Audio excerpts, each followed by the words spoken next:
The 3 degrees, judgment.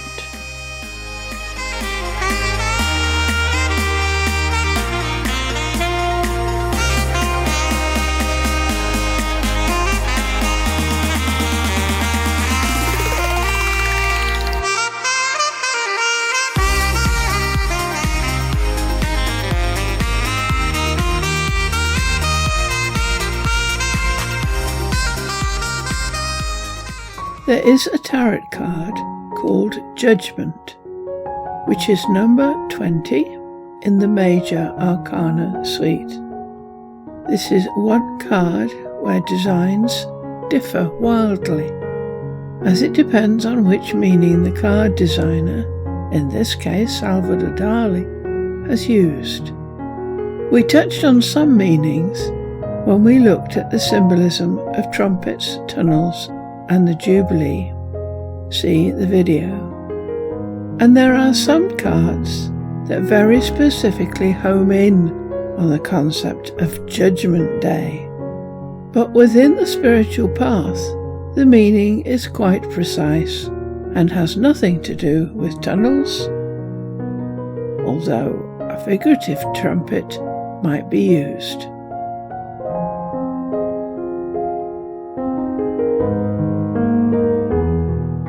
Judgment and the spiritual path. The spiritual path can be divided into 3, known as the 3 degrees. This method of classification is an alternative to the 4 seasons and the hours.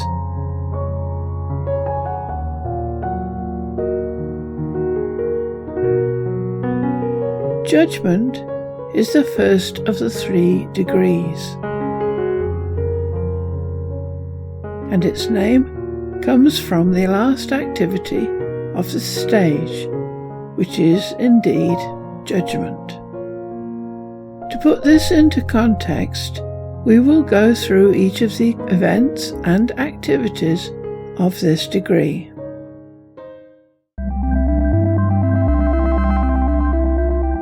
The calling.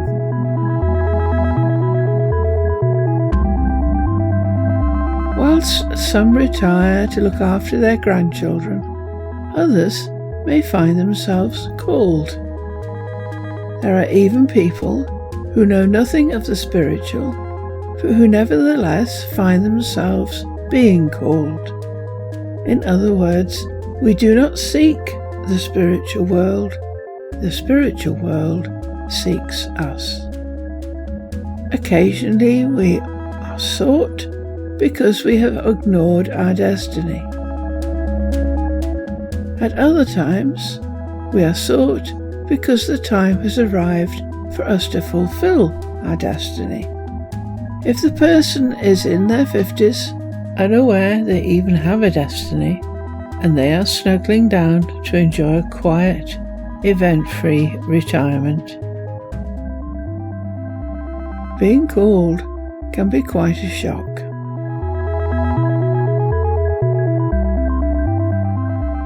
There is a tendency in this case to ignore or disbelieve what is happening until the call becomes so loud and insistent that it can no longer be ignored, at which point most sensible people give in.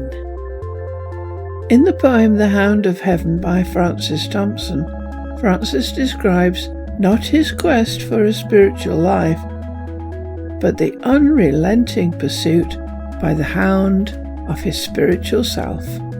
Dogged pursuit. Francis Thompson, The Hound of Heaven. I fled him down the nights and down the days. I fled him down the arches of the years.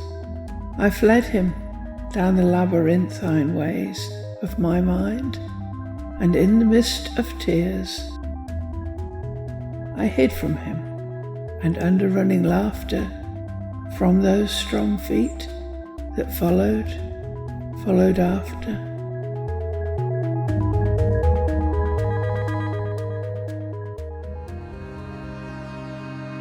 The way they are called. The way people are called can be quite traumatic, a series of truly severe setbacks that force the person to re-evaluate their life.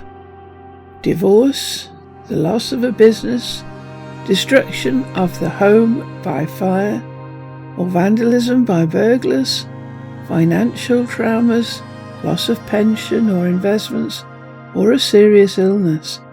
The person may even have a near-death experience. If our website observations are any indicator, the biggest push, by far, often comes from grief. Uncontrollable, heart-wrenching grief. Even then, not all who are called respond, despite having had the door of perception kicked open for them. There are some who still do not notice, and the door gradually closes again. But if they do set out, there is no going back. Then it is not a question of will they go along the path, but how far will they get?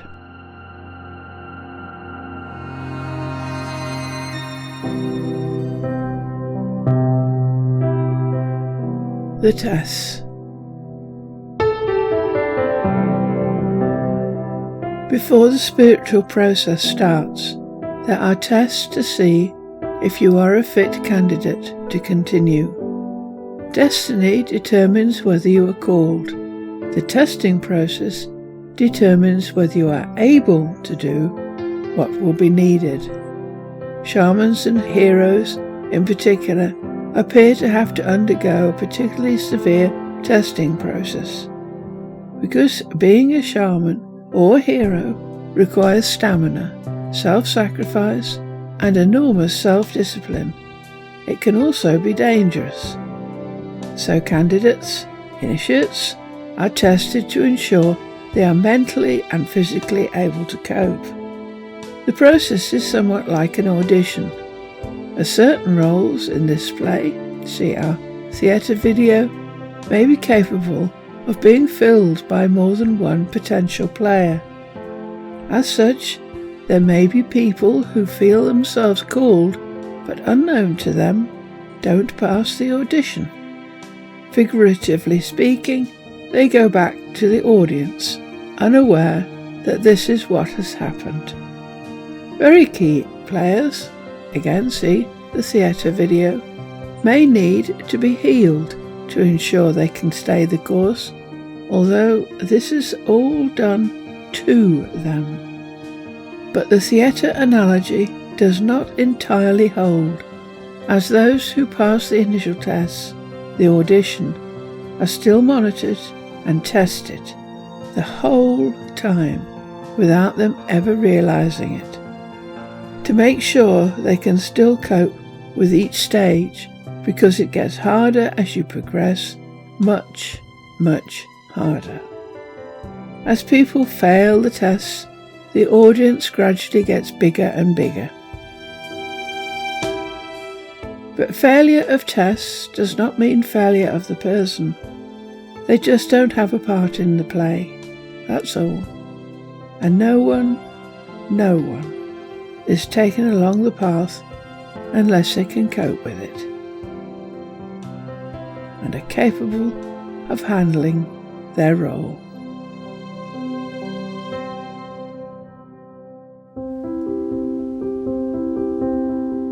Learning.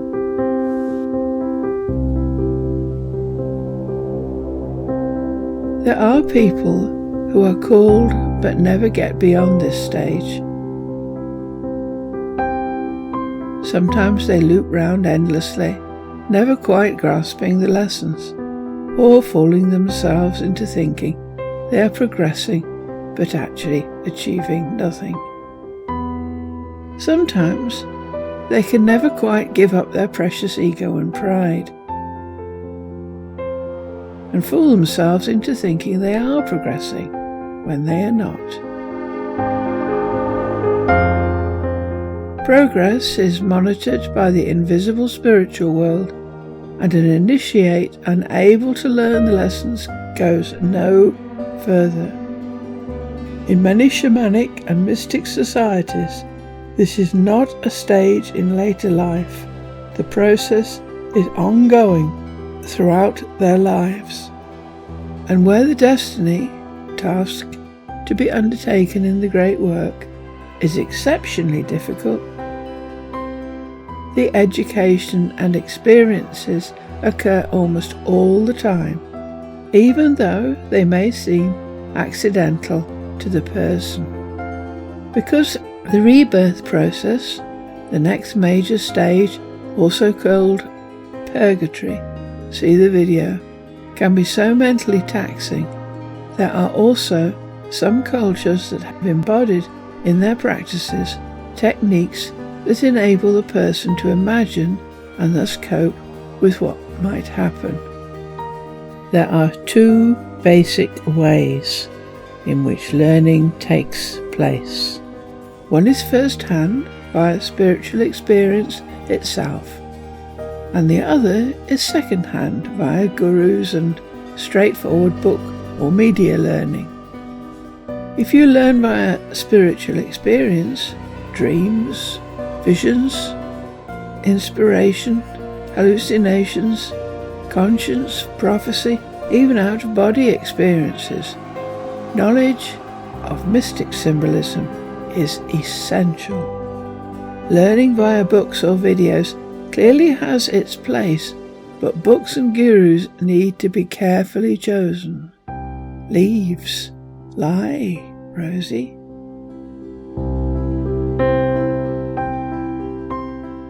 Choose books that genuinely help, written by those who have been on the path. If you manage to reach the purification stage, you will be forced to abandon your beliefs anyway, concentrating only on what happens spiritually to you.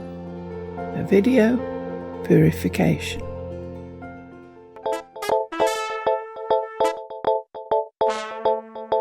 Judgment.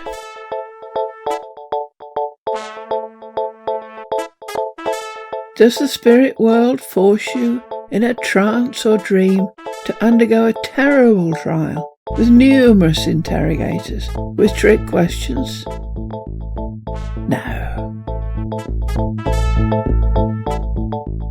Are you made to go through your past life at apparently breakneck speed, reviewing all you have done so far? Well, some do in an experience called dreaming back or perception recall. But its purpose is to help the decision-making process. Are you made to relive the perceptions of all those you affected and hurt, as though you were them? Well, some do, in an experience called shifting, short for shifting consciousness. But this seems to be reserved for after death itself. So what actually happens during judgment when you are on the spiritual path? The answer is simple. Your spirit helpers judge whether you are capable enough, keen enough, brave enough to continue, simply because the next stage, rebirth, really is no picnic.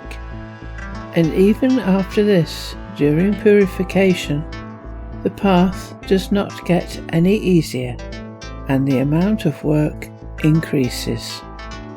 There is no punishment, because what would be the point?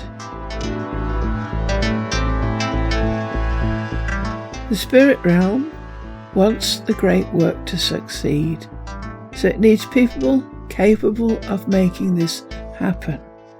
Punishment achieves nothing. You might have done your level best, but be judged too old, tired and frail for what is to come. So as the I Ching says, no fault. Things didn't work out. back to the audience and the wheel of life.